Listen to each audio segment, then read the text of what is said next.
For this lesson, you need a pencil, maybe a calculator, your Lesson 5.6 Visual Approach Lesson Opener worksheet, and your Unit 4A Day 9 Practice Quiz 2 worksheet.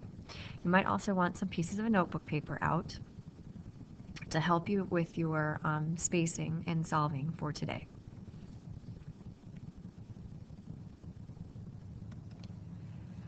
We've been working on multiple ways of solving quadratic equations by undoing, factoring, completing the square, and your formula. We've also been trying to relate it back to our graphical approach. So what we have are a series of 6 quadratic functions where we're giving you the algebraic representation for them as well as a graphical representation. What we would like you to do for each equation, compute b squared minus 4 times a times c. Then you want to look at the graph to determine the number of solutions. So at this point, pause the video and try answering those 6 and resume to answer the questions that go along with the video.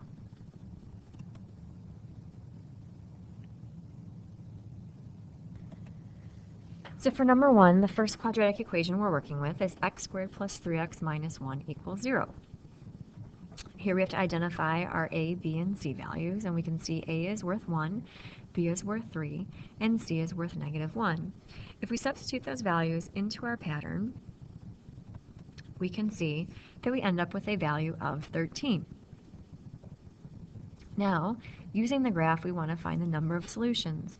And all along we've been talking about when we solve a quadratic function, we're looking for the values of x that make y equal to 0. Y is 0 every place along the x-axis. We want to see where our parabola is crossing the x-axis. We have 2 locations where that's happening, and so we have 2 real solutions for our equation, x squared plus 3x minus 1 equals 0.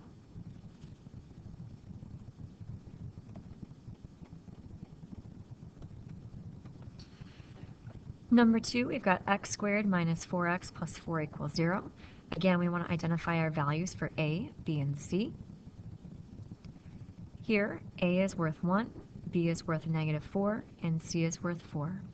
If we substitute them into our pattern, we see that we end up with a value of 0. Now, we want to look at the graph to determine the number of solutions. Again, we're looking for the values of x that make y equal to 0. And I can see that happens here on my graph. That's also the vertex of your parabola. So we have to remember that we have 2 real solutions because one is being used on the decreasing interval and one for the increasing interval. And so both of our solutions here would be 2 for x squared minus 4x plus 4 equals 0.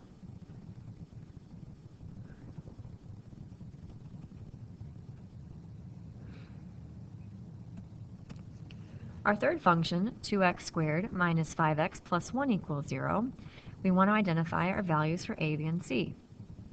A is worth 2, b is -5, and c is 1.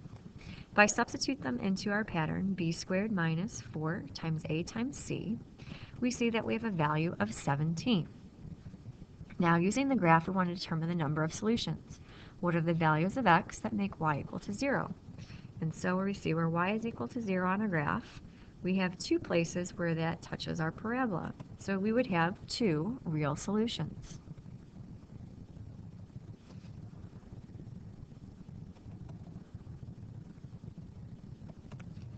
Our fourth function, negative x squared minus 6x minus 9 equals 0.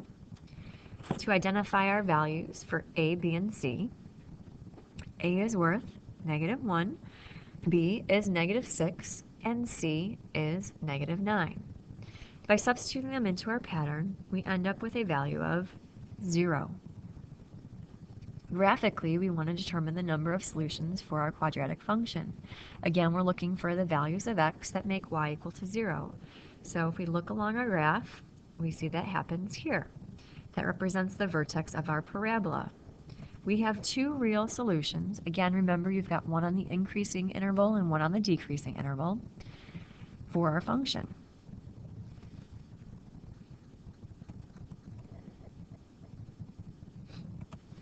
Our fifth function, negative 3x squared plus 20x minus 34 equals 0, we need to identify our values for a, b, and c. A is negative 3, b is 20, and c is negative 34. By substituting them into our pattern, b squared minus 4ac, we see that we end up with a value of negative 8. Graphically, we want to determine the number of solutions. Again, we're looking for the values of x that make y equal to 0. So here are all the places where y is equal to 0. And notice your parabola does not cross or touch your x-axis. Therefore, we have no real solutions. That means we must have two imaginary solutions.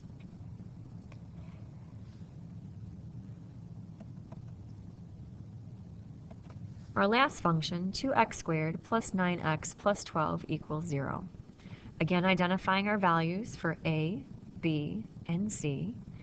A is 2, b is 9, and c is 12. By substituting them into our pattern, b squared minus 4 times a times c, we end up with a value of negative 15. Now, using the graph to determine the number of solutions, we're looking for all the values of x where y is equal to 0. So here are all the places where y is equal to 0, and notice how your parabola does not touch, nor does it cross, that x-axis. Therefore, we do not have any real solutions.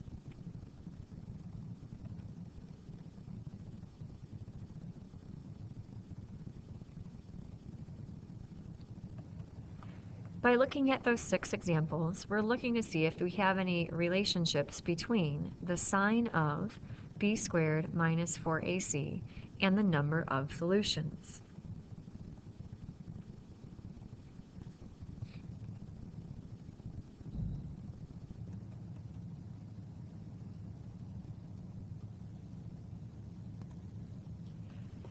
Algebraically solving, we know quadratics can have 2 solutions, 1 repeated solution, or no real solutions. The pattern that we were using, b squared minus 4ac, had 3 outcomes.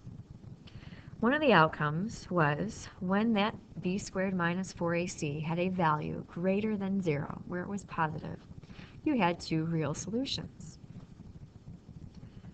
When that was equal to 0, we had 1 repeated solution. And then when it was less than 0, we had no real solutions. The pattern b squared minus 4ac is referred to as the discriminant. The discriminant is a way to predict the number and types of solutions to anticipate when solving a quadratic equation written in standard form. This way you can tell if you'll have real solutions, imaginary solutions, how many, and the type, as we said, real or imaginary. This is something hopefully you can utilize going forward when presented with a quadratic equation in standard form. By finding the discriminant, you can anticipate what your outcomes can be. If you are getting one with no real solutions for your discriminant, that's probably one that you would not want to try your factoring method on.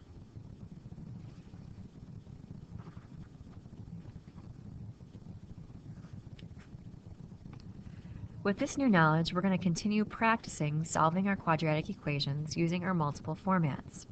So, if you look at your Unit 4A, Day 9, Practice Quiz 2, we've compiled all the objectives so far we've done since our first quiz in the unit.